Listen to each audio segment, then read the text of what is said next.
राय फैसल भट्टी साहब जिस दे दी बज़म जनाब दी चूं उठ गए हौलियां थी के उस दे तो आदत बन गई है हर गल करनी मुरझी के ते राह साईं दियां हुक्कां कूकां कू कदी सुनिया नेड़े थी के ते तैन पत लगदे गई उरां दे किवें आउंदे जिगर कपी के भट्टी साहब बस तेरी इज्जत करेंदा तू रोब गतेंदा है असां कहीं दी सांदे होए ना ते सारी उम्र फरीद नू लगदे साड़न असां इस कण पैदा होए ना ते तू सज्जन दी टेक ते दुश्मन मेरा अमिथो मेरी गैरत खोए ना तेरे घर च वेख के गैरा नू असां शुकर है पेड़ ते मोए ना अदैब पिछो वेख के गल कर वक़्त परस्ता वड्डा अकल दना ते सथी पिछो वेख के गल कर वक़्त परस्ता वड्डा अकल दना ते सथी कदी याद ही मेरे हुक्मां ते जुत्ती कदी नहीं पैरी गती ते तिली लाओ ज़मीर फरोशी नू क्या बात है सर। कैं कीती ये लखपति 100 वार बिहाड़ च मिल के भी तेरी उधर कदी ना लथी अदैब उदू कई नहीं है डर बदनामियां दा जदा खुद नू गजब दा प्यार है साडे नजमी माज इशारे ते कुस वंजन दे कान तैयार आए ते तुसी कीते होए वादे भुलदे ना लेख रख दे मिलन दे वार आए ढले वक्त ते होया है पक सारा तुसा वक्ती तौर पे यार आए ते जिवें शाह ईरान खुसा के तेरे वत ईरान नू सिकदा ते जिवें मौत दा लुटिया बुढ़ड़ा प्यो रेहा पुत्र जवान नू सिकदा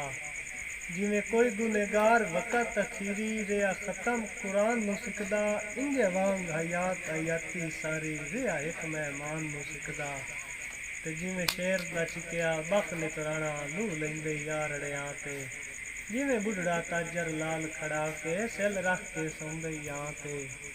जिवें सारे दे दा पिनिया सैल निमाना आटा वीट के रोंदा थां ते इंजे वांग नदी मक्खी तरस गईयां बेदर्द दे खड़ियां राह ते क्या काई छड्डी कसर दलील करन दी ते दिला तू कुछ मिठे लाना तेरे पागल पन दे दो जख विच मैं के ताईं सड़दियां रहना है ते तेरी वजह तू वेख ले दर्द दा दिल ओ मेरा सह जिहा भार डुलाना है जदा जी आया भी कोई नू आदा वा तसां ओदे शार नू ढाना है अदैब बचपन दी याद ही ईद फितर ते गजरे दा गजना याद ही 60 कागज दी कश्ती पानी विच ते दोहां पत्तन ते बजड़ा याद ही नायाब प्यार दे तोहफे दे के ओ मेरी गुरबत कजना याद ही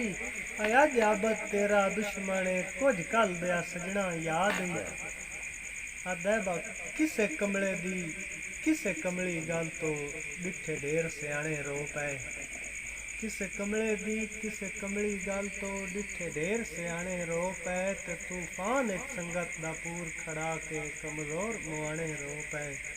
ते नवे संग च वेख के लगदे नू भाई वाल पुराने रो पै ते डीवे बुझे होए वेख के दर्द दे घर दे कई बार टिकाने रो पै या फैसल भट्टी साहब जिवें शेर दा चिकिया बक नितराना ते लू लेंदे यारड़ियां ते जिवें बुढ़ड़ा ताजर लाल खड़ा के ते सिल रख के सौंदे यां ते जिवें सारे दें दा पिनिया सैल निमाना आटा वीट के रोंदे था ते इंजे वांग नदी मक्खी तरस गईयां बेदर्द दे खड़ियां राह ते